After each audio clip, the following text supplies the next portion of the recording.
Hi, how's it going everyone? My name is Hank, and in this video I'm going to be going over how you can use Koinly to do your taxes for your cryptocurrency on Binance. Now, Koinly is an online tool for monitoring, calculating, and tracking your crypto transactions from many of the major exchanges, and you can use it to calculate taxes that you need to pay for cryptocurrency. There are two methods of syncing your Binance account with Koinly. So first of all, there's the auto sync method using the Binance API. And secondly, there's the import manually method by using a generated CSV file. And I'll be going over both methods. Let's assume that you have already created your Koinly account, and then we can go to wallets. And then we want to add a wallet or exchange. And from here, we select Binance. So like I said, there's two ways of adding your Binance data. You can use the auto sync method, or you can import a file. So first off, we're going to use the auto sync method. Here, Koinly will ask for your Binance API key and your API secret key. So we want to go to our Binance account and get the API keys. To get the API keys from Binance, we go to the top right, your account, and we'll scroll down and see API management, and then we'll come to this menu. So from this menu, I've already have a API key already created, but if you don't have one, you can input the label for your API key to proceed.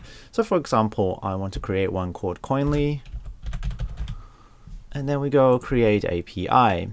And then we'll do the verification, and then it'll send a code to your phone number and email. After you have created your API key, you will get the Koinly API key, and then you want to copy that, and then go back to your Koinly account and enter the API key. And after that, you want to copy the secret key, which for me is blurred out at the moment. You want to copy the secret API key and then paste it in the secret API key box.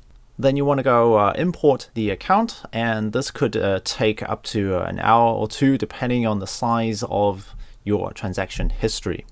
So this wallet is the one that I have previously loaded using my Binance API key. Now you see this little yellow mark on the side, and it shows that there are certain balances that does not match what you currently have on the wallet.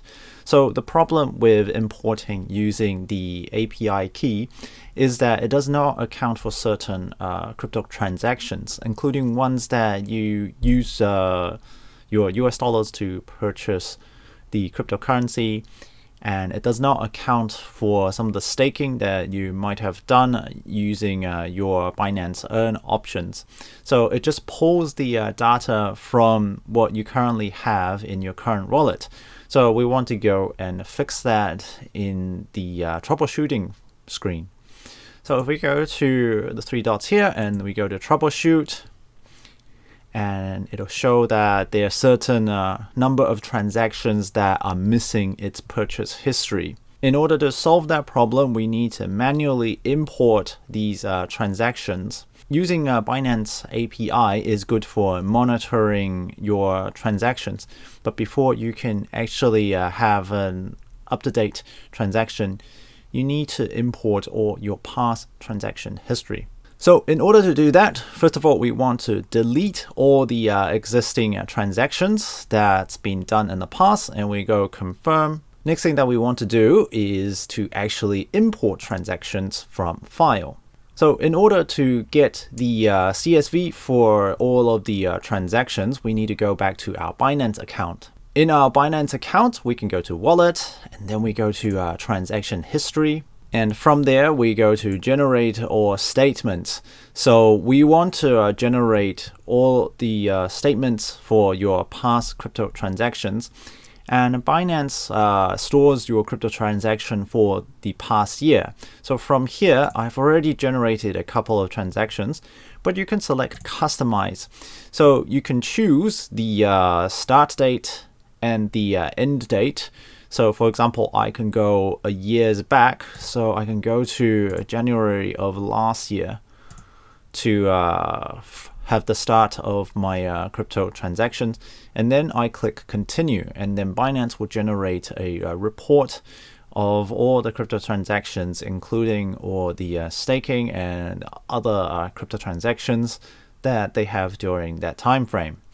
So I've already have a few reports being generated, and one that has been still generating at the moment. Generation of these reports could take a couple hours to generate. Now, after your crypto report has been generated, you can drag and drop it in here, and then you select import, and then it'll probably take quite a wee while depending on the amount of transactions that you have. And then it will be imported into your Binance wallet that is connected to the API. And that yellow mark would go away. The second option is to manually import the CSV file instead of connecting your Binance API to Koinly. So back to the wallets page, we can add a wallet or exchange. And from here, we select Binance. And from here, we select import from file. So it's a similar screen from here, importing from a file. We can then go back to our Binance page and to our generate all statements. And the time frame, we select a customized time frame. So if you want to do your tax report for the past year, we can select the end time as the end of March of this year, and then the start time as the end of March of the previous year. So this will generate all of the transactions within that 12-month period of time.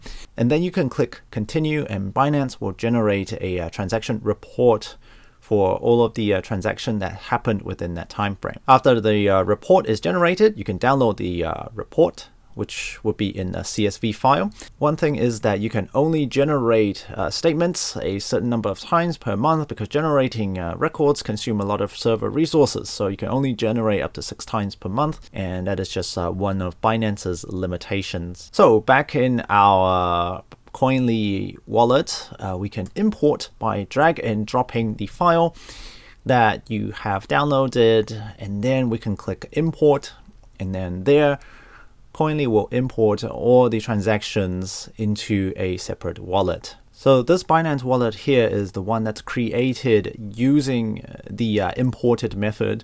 And using the imported method won't have a yellow mark next to it, because it's literally import every single transaction within this specific time that you mentioned. Now, to get tax reports, we have to go to the top bar and click tax reports.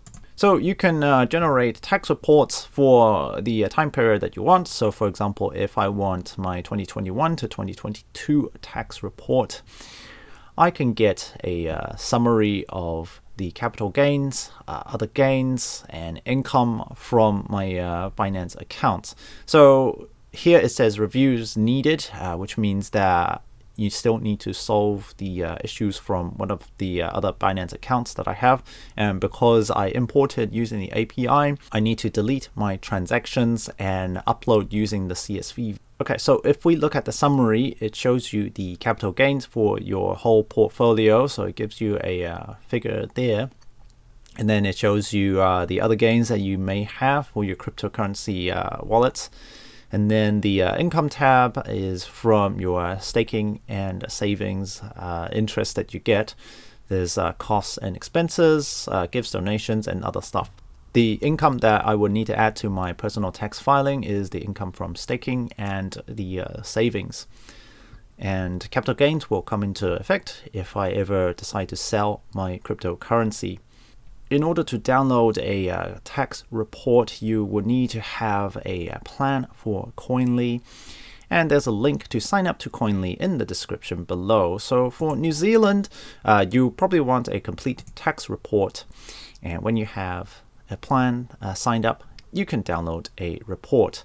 Now, the plans that you use to sign up varies quite a bit depending on the number of transactions that you have made in your wallet. If you don't have a lot of transactions for your crypto wallet, your tax plan won't be very expensive, but if you have thousands and thousands of transactions, your tax plan could end up being quite costly. So where does all of this go into your personal tax filing? So when you are filling in the tax return on the My IR page, on the IRD page, one of the section is build your return. So crypto returns are considered as other income, which is down here. So remember to tick the box. And then after you go next, and it shows you more information, and then you can fill in the boxes with the other income that you have received from your crypto transactions or your crypto staking. So that's a very quick summary of how to use Koinly to do your cryptocurrency taxes. Let me know how you get on, and I will see you in the next video.